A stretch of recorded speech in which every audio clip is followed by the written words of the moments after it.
Welcome to my side of the closet. I'm your girl, Just B.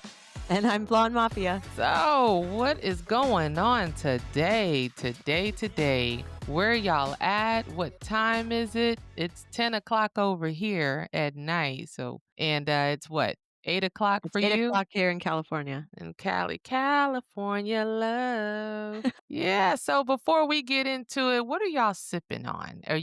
Where are you across the world? Or is it 6 a.m. or are you having your coffee or are you having your wine I know I'm having my wine. and I'm having water on the rocks. So today's topic is we're talking about a time you can never get back when someone hides their identity. And possibly what about the children? How does this all affect everyone? So the time wasted in the relationship, no one goes into a relationship, thinking it's going to end, especially a marriage. So going in, you're thinking it's going to be forever. You plan your life, your finances, your vacations, your future, everything is with this person. You're not thinking about it's going to end anytime now. So that I know for me that's what happened. I went in fully thinking everything, spending as much money as I could and building and then walking out with nothing at all. Not nothing. You have a beautiful child. I do. For me, it was the same. I had already had one failed marriage, and when I met this person who lied to me about their identity, I honestly thought that I had actually found my soulmate. My first relationship started very young. I was only 19. I was raised in a very Christian household where marriage was practically arranged within the church itself. Not that I didn't love my husband, and I spent almost 18 years with him, my first husband, but it, you know, we grew apart. I grew up, and when I met my second husband, who turned out to be gay, I truly thought, okay, here I am, older in years and quote unquote wiser. And I thought this guy was it for me. He was my best friend. He was everything that I thought I wanted, later in life. And so to find out that it was all a lie, it takes you back to the subject of our podcast today, which is time wasted. My therapist would say, however, no time is wasted, whether or not that you should look at it, try to look at the positives. That can be very difficult to do when you're going through it. And when you first discover that you found out that the entire life that you had with this person was a lie.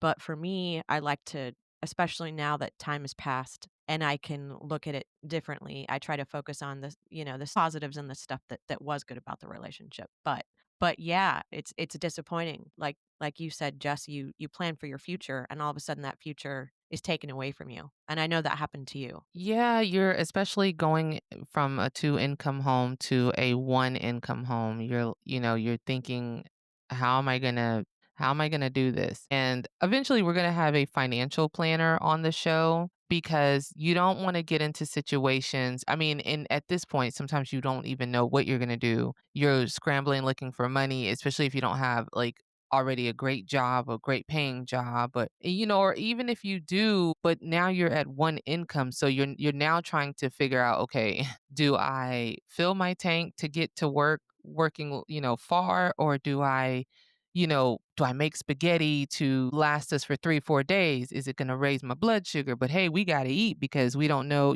or are you too tired? We have to figure this out. Like you have to plan every single detail of your life out because no one's there to, I mean, I'm not saying no one's there to help you, but in this time, you're like, you don't want to, you're either embarrassed or you don't want to start asking for help and people already looking at you like, how did you not know? Right. So you keep a lot of that private. You go through your own battles, you cry in your car, and then, you sit down at Popeyes or McDonald's and like, can I get a number two? And or you eat the fries, your kid eats the burger, or vice versa, or you only order kids' meals because that's all you can afford. It's embarrassing, it's hard. You'll have people be like, "Boy, you weren't financially, responsible." Listen, I'm not in your pockets, so don't worry about it. But I mean, it's your own battle. Everybody battles, everybody goes through their own battles privately. You still made it out. Some of y'all are still in there. Some of y'all are trying to make it and figure out what you're going to do. And that's why this podcast is here. We're here to enlighten and we're going to get some people on the show. So also, If you would like to be on the show, you can email us. You can email me at justbe2023@gmail.com. Blonde Mafia will have her email out. You have your email, Blonde Mafia? My email is googirl, Googirl 7 at yahoo.com. Don't ask. Listen, It was a nickname for back the in the 90s, we'll day, just say that. I was about to say back in the day, you have, hot girl 1987. Yeah. Well, I was Googirl. It's a Gumby reference, okay? Get your mind out of the gutter. But for anybody that wants to be on the show, we also have a Facebook page. It's My Side of the Closet on Facebook. Not yet an Instagram yet. We're two moms trying to get together and get this going. But you can email us. You can post on our My Side of the Closet Facebook page. So we're getting that up and running. And yeah, we're just looking forward to conversations and really helping as much as we can. And we'll get some therapists out here as well. I was thinking there's probably a lot of women who are in this situation who also possibly were just raising children at home and didn't work and are finding themselves in their minds stuck, thinking, I've got to stay in this relationship because here I am with children at home and I'm not working and he's still here. A lot of the guys choose the easier road. And yeah, you either bust them or they come out of the closet, but they still want to stick around for whatever reason. So you've got that scenario too. I've read lots of stories on the Facebook page where the women are like, I don't know what to do. I don't know if I can leave. He's not leaving. He's still here. How do I make this work? So what you do is listen carefully, listen carefully.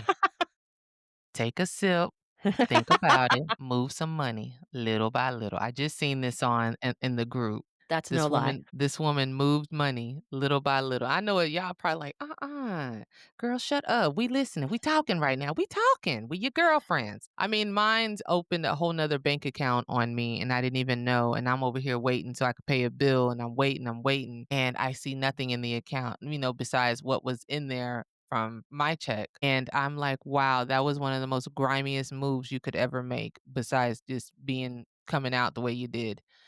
Um, but, hey, they think ahead. So we're the ones, and we're smarter. We're smarter. We're just blinded by love at the moment. So some of us are still asleep. Some of us aren't there yet. But you got to start planning. Right. Sit down while he's at work or whatever. You got to sit down, get Chat GPT.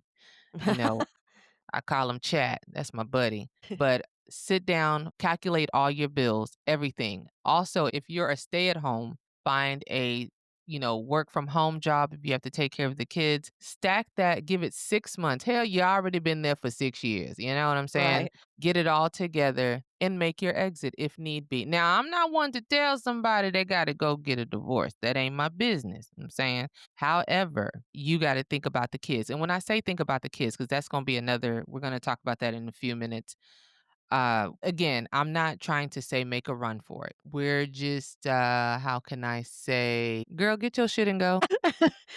No, it's not easy. It's definitely not easy. I'm just teasing. Y'all know I'm goofy, but it's definitely not easy. It wasn't easy by all means for me. I went from moving from downstairs to upstairs, and then before I finally moved out completely, and it was very hard. I think I walked around the house and had every memory, every Christmas, every Thanksgiving, every Valentine's Day, every Mother's Day, every birthday, every anniversary, every argument, everything. So, all of those memories, I mean, it's going to hit you like a ton of bricks. Email us if you're thinking you're going to leave. Even if you do stay, make sure you get therapy. Make sure you're strong enough to do what you feel like is best for you to do. Hear me now, get therapy before you make any exit, actually, because you need to be strong before you do whatever you need to do. When it comes to the kids, for me personally, I always make sure to let them know your dad always loves you. It's never your fault. Your dad loves you. Your dad is awesome to you. I think in due time they see for themselves. Everybody cannot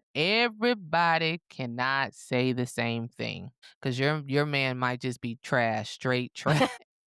I know somebody's out there like, that's right. But everybody's different. It's how you want your kids to view them. But for me, I'm gonna plant the seed and then I'm gonna watch him not grow. I'm gonna watch him not pour water, not take care when the phone calls don't come often. when the not really checking in or how was your day, on a daily, they start to notice those things. It's really important for them to keep a relationship, but you know what? Sometimes they get selfish and greedy because they feel liberated and free, as if we held a gun to their head. I can't even shoot a gun. Hell, I can't even smoke weed properly without peeing and farting, passing gas. I guess it comes with age. Um, this is it's really tough, but you're gonna make it. You're gonna make it. And as long like I always say, you have to have a support group. I see today there's 899. I haven't even tapped into the other group. I'm gonna tap into that group, while I get this Facebook page all set up. But yeah, we're gonna get there. That's what we're here for. And back to the subject of time wasted. So for me, I'll tell you one of the toughest things for me was when I talk about the 10 years of my life that he wasted, it was the age I was at. And never, ever did I think nor want to be single at 50. That was not the plan, man. The plan was I married this man. I thought I was going to be with him to the day I died. We talked about it all the time. When we're old, we're going to have rocking chairs. And I'm going to, because he was a bartender for a while, I'm going to mix you your favorite cocktail and we're going to sit on the porch. And I mean, he would talk about it all the time, meanwhile, living his other life. And so for me, the time wasted was going, now here I am, single at 50, looking around, going, I'm a relationship girl. I've been in long term relationships since I was 19 years old, back to back relationships. And so to now be single, there's good things about it. I definitely discovered myself. It was the first time in my entire life I've lived alone. That wasn't a bad thing. It terrified me. I went from living in my parents' house to living in my first husband's house, to living in my first husband's house, to living in a house with a 7-year-old child, which means you're not alone. And then to living with my gay husband for 10 years. And within 2 weeks of each other, not only did he come out of the closet, my daughter moved away to college. And so suddenly I found myself alone. And again, it wasn't all a bad thing, but it wasn't the way I thought my life was going to play out.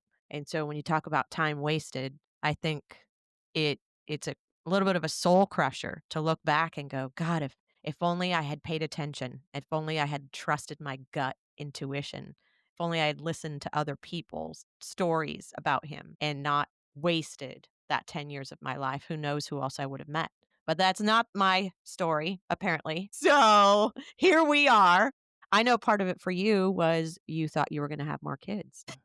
This water ain't Not to bring enough. up a sore subject, but No, you're fine because this I have it here. Water is not enough for this conversation, but we gonna go. You're bringing in your 40th birthday by yourself when you spent his 40th birthday spending money, getting swans for the swimming pool, lights for the swimming pool, all the liquor, getting an expensive cake that was a beautiful cake shaped as Johnny Walker, the Johnny Walker bottle. You spend all your money. You work together as far as financially. I'm not gonna say, it was just all me. But you do all of that. And that was one thing having spending my 40th birthday by myself. I mean, I didn't even know what I was gonna do until like a week of my birthday. And I was like, we're just gonna go to the club. It wasn't fabulous. I looked amazing, but just to know that I spent all my time and money with you and had all our friends celebrate you when you was out there trying to be ratchet even that night. But the kids thing, I did want more kids and thank goodness that my child is finally hopefully at a point where she's like, "Well, mommy, if you meet someone, I just hope he has kids." And then that can be my brother and sister and so I'm praying for that. I'm definitely praying that, God will bring me someone that already has kids. So, sweetheart, if you out there listening, baby, I don't know if you're going to be at Home Depot this weekend, but I'll meet you at 11 o'clock. I will wear some pink heels, blonde hair. I'm 5'9". I like taking long walks on the beach. I'm just saying, you got to manifest your new man. You got to that's right. That's manifest right. your new man. But it's funny because I remember him saying to me, I said, if I died, would you like remarry or would you date? And he goes, no, I wouldn't do it. I would just, bother our kid all the time. And I'm thinking, I'm so awesome. He would never. Because if you died, I would definitely date. I would definitely date again, So it's just it is time wasting, and freaking Facebook sucks because Facebook will bring up all your problems. Y'all Yep. be fighting and Facebook will be like, "Remember this time?" You be like, "Facebook," you know On this day 4 years ago. And there we are, Right. all lovey-dovey. Oh, I had this one post come up on my memories, and I literally wrote, "I wanna remember this day forever, and I'm sorry if this post sounds really mushy, but I want it," and I said, "I want it to pop up on my memories every year to remind myself of how in love with this man I am today." And I read it every year now, and I'm like, "Bleh." I don't I don't throw up, I just look like, "You dummy." Ugh. But it's okay, we were in love. We were in love, and, the other day, one of my friends asked me, she says, "When you do your podcast, do you get is it, like, emotionally draining?" I said, "It's okay. I have to get into a place mentally to be able to talk about it. I think I'm okay. I feel like I'm okay. But to really dig down deep, sometimes I don't mind doing it because as long as I am reaching someone, whether it's it could be one person in Indonesia that got, she don't know if she about to get rid of him or not. He out there cutting up. But even if we just reach one person, I don't mind really just speaking my truth or whatever to help the next person. We go through things to tell our story. We go through things to tell our story, and that's just what it is. I want to hear their story. I want to hear people's story. I want to know what you do in your closet. You clip your toenails? Cuz this podcast is, again, it's not just about this. It's about many things. My side of the closet. So, like and share. Think you and I both agree though that though we say time wasted, that the most important thing that I would say to any women that are listening right now or that have just joined the group is don't waste any more time not taking care of yourself first and foremost. Because the biggest time waster of that 10 years was the time I spent completely focused on him and completely ignoring my own needs and forgetting who I was and losing focus of what I needed and that I was also a participant in the relationship. My ex was a narcissist on top of being gay. Forget the gay. I got completely sucked into a relationship with a narcissist to where I didn't even recognize myself. And so if we're going to go with the theme of wasted time, I'm going to say don't waste any more time not taking care of yourself. And I'm going to say, I had a wonderful time. Hell, I just don't know what was true or not. And that's the sucky part. You have all these great memories, but which ones were really true? Which ones were really like they really cared? I can't tell you. I have great stories. I have wonderful memories. I Right. just don't know which one is real or not. Right. So But I believe they loved us. I believe your husband loved you dearly. I do. I believe my husband loved me dearly. I don't doubt that. I never doubted that. I think to this day, because I'm still in a small increment of communication with him, that he probably looks back, even the little narcissist that he is, with some remorse. And now that the 3 years have passed and he's finally out and living the life that he always wanted, I like to think that he did love me and that there was love there, and so I don't wanna say that was part of the waste. again, I don't know what was true or what wasn't. I have my I'm the days. optimist over here. I do have my days where I do believe, I sound so Southern. I do have my days where I do believe he loved me. And then I have my days where I'm like, I don't know if he ever did or not. But we all, in this subject, we all had those intimate moments where it's just y'all two and you having your quiet time in the privacy of your bedroom. And you have your quiet moments where y'all are, spending time and you feel like you really do have your best friend and you do feel like, at this moment, I knew he loved me. And that's all I have. I mean, that's all I have. I mean, we all have our memories, and sometimes when I don't know where y'all are at in your phase of your situation, but it's tough. It's tough, and like I said, I don't know. I have my good days and I have my bad days. I was asked, "Are you healed?" I'm not 100%. We're gonna get through it, but I'm not 100%, and Well, it's that's like just the being crumpled up honest. paper, right? The crumpled up paper. You can uncrumple the paper, but all of the creases are still there. That's how we came out the other side of their closets. Or scarred for life. Whether we're healed or not, we're scarred for life. Yeah, that's true. So, yeah, so we are going to go ahead and close. We thank you for listening tonight or today or whatever time zone you're in. We appreciate it. And this is our side of the closet. I'm Blonde Mafia. And I'm just B. And remember, no matter the mess, no matter the fight, your side of the closet deserves the light. So speak your truth, don't run and hide. We'll be right here on the other side. Don't forget, like and subscribe. Have a good night.